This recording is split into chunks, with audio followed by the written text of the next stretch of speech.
India आजाद हुआ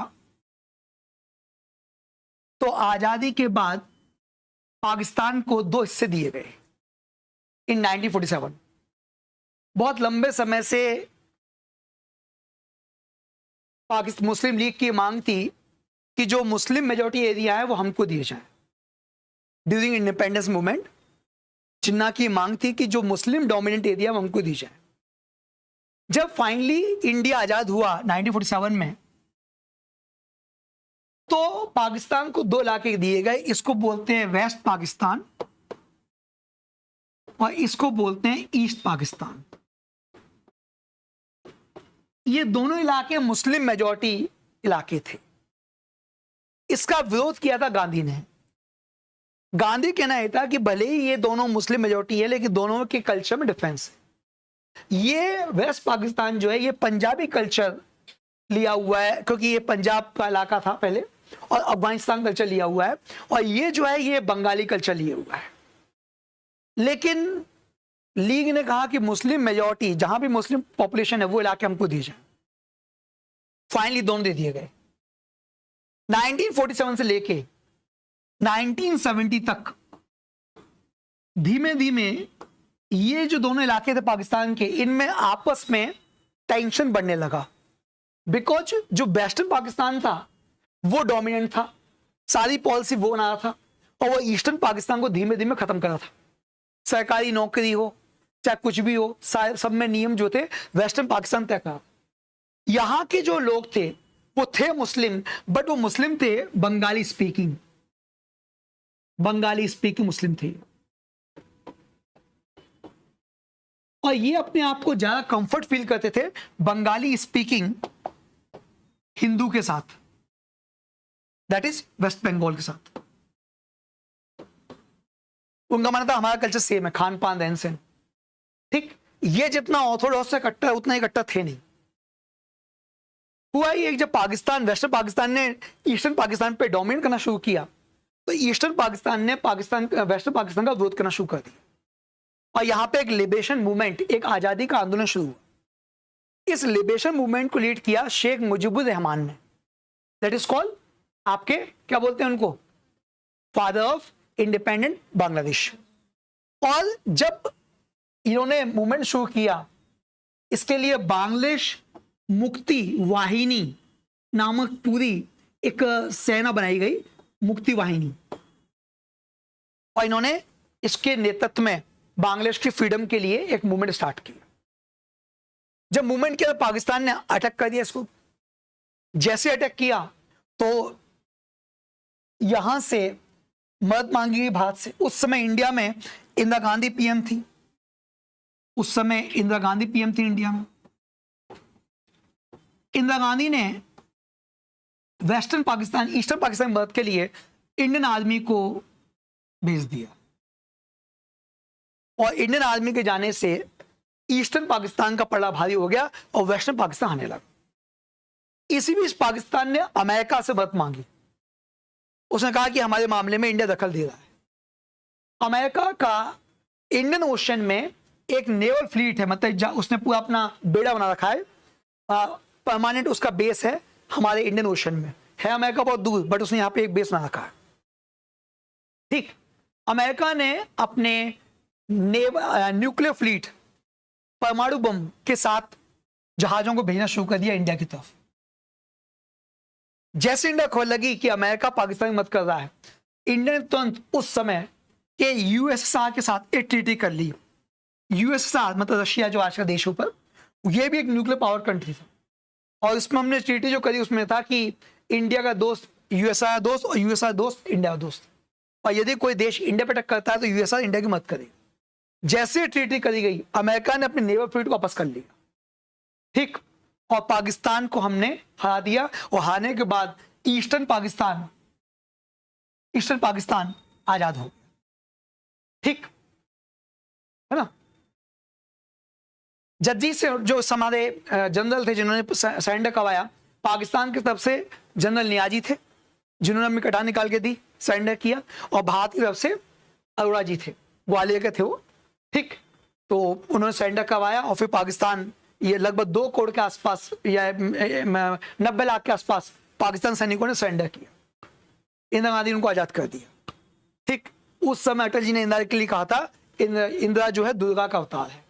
ठीक, और इस तरह से बांग्लादेश जो है अलग हुआ। दुनिया में बांग्लादेश एकमात्र देश है जो भाषा के आधार पर बना है, जिसका नाम ही भाषा के आधार पे है। ठीक, ऐसा कंट्री है जिसका नाम ही भाषा पे है। बांग्लादेश बेसिकली बांग्ला लैंग्वेज है, तो बांग्ला स्पीकिंग लोगों का जो देश हुआ वो बांग्लादेश है। इस तरह से 1971 के बाद बांग्लादेश का निर्माण हुआ। लेकिन कुछ समय बाद वापस से यहाँ पे फंडामेंटलिस्ट कुछ सरकारें आई और 1975 में, अगस्त 1975 में शेख मुजीबुर रहमान को फांसी दे दी। कुछ समय के लिए यहाँ पे वापस से आर्मी का रूल आया। इस बीच जो इनकी बेटी थी, शेख मुजीबुर रहमान की बेटी थी शेख हसीना, जो इस समय इंडिया आ गई हैं, इन्हीं की बेटी थी शेख हसीना। इस समय बोलते हैं कि इंडिया में, दिल्ली में इंदिरा गांधी के घर पे रुके थे पूरी फैमिली, जब उनके पिता को मार दिया गया। 1981 के बाद वापस से वो बांग्लादेश पहुंची और फिर वापस से वहां पर उन्होंने रूल करना, वहां पे पॉलिटिक्स करना स्टार्ट किया। बांग्लादेश में 2 बड़ी पार्टी हैं, एक है आवामी लीग। आवामी लीग को लीड करती है शेख हसीना और बीएनपी को लीड करती हैं खालिद जिया। खालिद जिया थोड़ी कट्टर है वो, और अब उनकी सरकार जो है वो कल उनको जो है लंबे समय तक बंद करके रखा था। शेख हसीना ने नया बंद करके रखा था, अभी उनको रिलीज कर दिया गया खालिद जिया को। ठीक, अब 1-2-3 एंगल इसमें और आने वाले हैं जो डायमेंशन बनने वाले हैं। पिछले 15 साल से शेख हसीना वहां पे पीएम के रूप में रूल कर रही है। कितने साल से? 15 साल से। ठीक, और शेख हसीना के लीडरशिप में बांग्लादेश ने बहुत डेवलपमेंट किया है। कुछ मामलों में तो बांग्लादेश इंडिया से आगे निकल गया है। यदि ह्यूमन डेवलपमेंट कुछ पैरामीटर्स देखोगे, एजुकेशन या हेल्थ आदि में, तो बांग्लादेश का जो स्कोर है वो हमसे अच्छा है। ठीक, इनफैक्ट टेक्सटाइल, जो कपड़ा निर्माण उद्योग है, उसको शेख हसीना ने इंडिया से आगे निकाल दिया। ठीक, कुछ मामलों में शेख हसीना के नेतृत्व में बांग्लादेश ने बहुत अच्छा डेवलपमेंट किया। बट दिक्कत यह है कि 15 साल के बाद एक एंटी कंबेंसी शेख हसीना के खिलाफ आने लगी। लोगों के मन में आने लगा कि बहुत लंबे समय से पीएम है और तानाशाही कर दी। दूसरा क्या हुआ, उन्होंने कुछ रिफॉर्म्स किए वहां पे।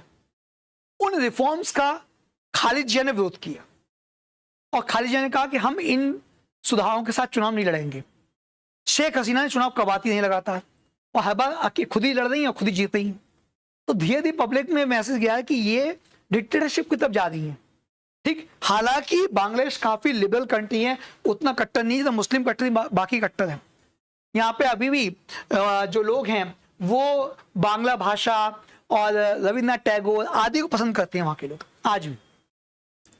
ठीक, बट धीमे धीमे शेख हसीना जो है वो उनकी पॉपुलरिटी गिरने लगी और लोगों को ये मैसेज गया कि ये जो है हमारे खिलाफ काम कर रही हैं और तानाशाह के रूप में काम कर रही हैं, चुनाव लड़ती हैं कि नाम मात्र के लिए, खुद ही जीतती हैं, खुद ही लड़ती हैं, खुद ही जीतती हैं। इस टाइप का मैसेज आया था। ठीक, अब क्या हुआ कि बांग्लादेश में पिछले कुछ समय से अमेरिका आदि दखल दे रहे हैं। वो कह रहे हैं कि आप रिफॉर्म करिए और खालिद जिया को तैयार करिए कि वो चुनाव लड़े। चुनाव लड़ने मतलब है कि 2 पार्टियां हों कम से कम। वो कह रहे हैं आपने आप पॉलिटिकल रिफॉर्म्स करिए। शेख हसीना उसके लिए एग्री नहीं होनी थी। अमेरिका ने कुछ दखल दिया पिछले कुछ समय से। चाइना के साथ थोड़ा सा वो झुकी, बट चाइना का भी सपोर्ट उनको उतना नहीं मिला। हालांकि इंडिया से उनको सपोर्ट मिलता था पूरी तरह से। आज भी शेख हसीना इंडिया के लिए काफी सपोर्टिव थी अब तक, कल तक। अब तो खैर वो वहां से उठ के आ गई, अभी दिल्ली में गाजियाबाद में है, और यहाँ से वो नॉर्वे की तरफ जाएंगी या फिनलैंड जाएंगी, जहां भी उनको शरण मिलेगी वहां जाएंगे। एग्जाइल पे है, अब वो देश छोड़ चुकी हैं, शरणार्थी बन गई हैं, देश छोड़ चुकी हैं वो। अब दिक्कत ये है कि ये जो पार्टी आई खालिद जिया की, अब आने की संभावना की आएगी, ये कट्टर है। इसको चाइना सपोर्ट कर रहा है और पाकिस्तान भी सपोर्ट कर रहा है इसको। तो इससे दिक्कत यह है कि इंडिया के लिए भविष्य में 2 मोर्चे से टेररिज्म, जब खालिद जिया आई हैं, इंडिया में टेररिज्म बढ़ा है। क्योंकि सबसे लंबा बॉर्डर हमारा बांग्लादेश साथ, सबसे लंबा बॉर्डर, और ये ऐसा बॉर्डर है कि आप कितना भी कुछ कर लीजिए, इस बॉर्डर से इंसर्जेंसी घुसपैठ हो ही जाएगी। ठीक, इतना सबसे लंबा बॉर्डर है। देखने में लगता है चाइना का होगा, पाकिस्तान का होगा, लेकिन ये ऐसा गोल मोड़ धागे टाइप, खोल दोगे तो लंबा है। 4G96 सबसे लंबा बॉर्डर इसी जाता है। तो दिक्कत यह है कि यदि यहां पे खालिद जिया की बीएनपी आती है तो इंडिया के अंदर आतंकवाद, स्मगलिंग आदि की संभावना, अब इलीगल माइग्रेशन, ठीक, ऑलरेडी 3 करोड़ बांग्लादेशी भारत के अंदर छुपे हुए हैं, ठीक, जो नेशनल सिक्योरिटी थ्रेट भी है ऐसा। तो कई सारी समस्या हमारे बढ़ जाएंगी। दूसरा, यदि ये इंडिया में आएंगे तो हमारे पास जनसंख्या कम तो है नहीं, हम तो हाई जनसंख्या लेकर बैठे हैं। यदि आते हैं तो हमारे यहाँ के जो इलाके हैं वहां पर डेमोग्राफी उसके बदलेगी। भाई किस इलाके में कुछ लोग डोमिनेंट हैं, उनकी संख्या ज्यादा है, लेकिन ये आ गए तो रेशो बदल जाएगा, तो उससे बहुत सी चीज बदलेगी। तो भविष्य में उससे पॉलिटिकल इंपैक्ट पड़ेंगे। बात समझ आएगी नहीं? तो बहुत सारी चिंता की बात है। और सबसे बड़ी दिक्कत है कि अभी हम केवल फोकस यहाँ कर रहे थे क्योंकि हमको लगता था कि शेख हसीना हमारे साथ हैं, बट अब क्या है कि यहां भी आपको सिक्योरिटी थ्रेट हो गया, वहां भी सिक्योरिटी थ्रेट है। ठीक, दूसरा आपने देखा हो कल पब्लिक ने क्या किया, राष्ट्रपति का भवन लूट लिया। यदि आप आज देखोगे, आज का अखबार देखोगे,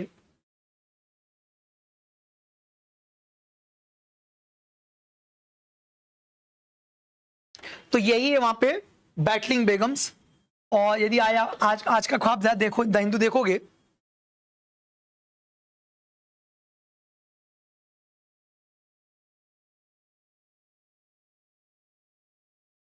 तो फ्रंट पेज पे आप देखो राष्ट्रपति भवन के ऊपर लोग बैठे हुए हैं। ये सीन कुछ दिन पहले श्रीलंका में आया था, बट श्रीलंका में जो आता वहां पे आर्थिक संकट था, यहां पे इकोनॉमिक क्राइसिस नहीं था। यहां पे पिछले कुछ समय से स्टूडेंट्स लगातार प्रोटेस्ट कर रहे थे और प्रोटेस्ट इतना भड़क गया कि फाइनली पीएम को देश छोड़े भागना पड़ा। अब आपके मन में प्रश्न आ रहा होगा कि स्टूडेंट प्रोटेस्ट क्यों कर रहे थे। बेसिकली वहां पे जो शेख हसीना थी, उन्होंने 1971 में जिनके माँ बाप मारे गए थे उनके बच्चों को रेशन आरक्षण देने के लिए नए प्रावधान किए थे, जिसका वहां के लोग विरोध कर रहे थे। ठीक, वो कहते कि रेशन की जरूरत नहीं है। तो ये जो स्टूडेंट प्रोटेस्ट स्टार्ट हुआ, ये लॉन्गेस्ट सर्विंग जो पीएम वहां की अब तक की, उनको फाइनली देश छोड़ के जाना पड़ा। अभी वो हिंडन एयरफोर्स, ये गाजियाबाद में पड़ता है दिल्ली के पास, एयरफोर्स का है, ये सिविलियन नहीं है, नागरिक नहीं है, ये एयरफोर्स का है। ठीक, इस एयरपोर्ट पे वो उतरी हैं यहां से गाजियाबाद। यूके से उन्होंने असाइलम की मांग करी है। समझ में आ गया? ठीक, जो मूवमेंट चला स्टूडेंट का उसको बोलते हैं मार्च टू ढाका। बांग्लादेश में जो मूवमेंट चला उसको बोलते हैं मार्च टू ढाका।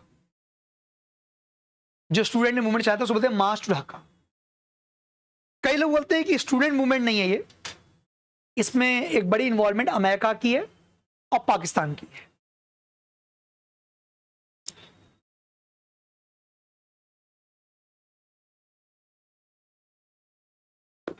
याद रहेगा? अब मैंने पूरा मंच तैयार कर दिया, इससे जुड़े हुए मैं हिंदी और इंग्लिश का आर्टिकल अभी आपके ग्रुप पे शेयर करूंगा। आपको इस पे कंटेंट तैयार करना है पूरा, कब कब कैसे से कहां कहां क्या क्या होगा। 1947 से स्टार्ट करना है और 2024 तक का टाइमलाइन, कब क्या क्या हुआ कैसे हुआ, वो पूरा तैयार करना हो जाएगा। अभी जो मैं ब्रेक दूंगा तो उसमें आपको 2 घंटे में तैयार करना है, हो जाएगा, है ना। कंटेंट यदि नहीं है तो मैं दे दूंगा आपको, बट आप तैयार करो क्योंकि इससे क्वेश्चन 100% आना है, चाहे प्री हो चाहे मेंस हो चाहे इंटरव्यू। क्योंकि शेख हसीना ने कहा है कि अब मैं लौट के नहीं आऊंगी, उनके लड़के ने कहा आज, तो नहीं आएंगे तो इंडिया के लिए तो उनका दोस्त चला गया ना, क्योंकि शेख हसीना इंडिया के फेवर में थी, प्रो इंडियन, तो वो हमारे लिए दिक्कत है। ठीक, बस मैं दिखा दी, तो ये पूरा तैयार करना है, हो जाएगा। इसमें और भी कुछ डेवलपमेंट होगा, आर्मी का क्या रोल है वो हम कल सीरीज में स्टार्ट करेंगे।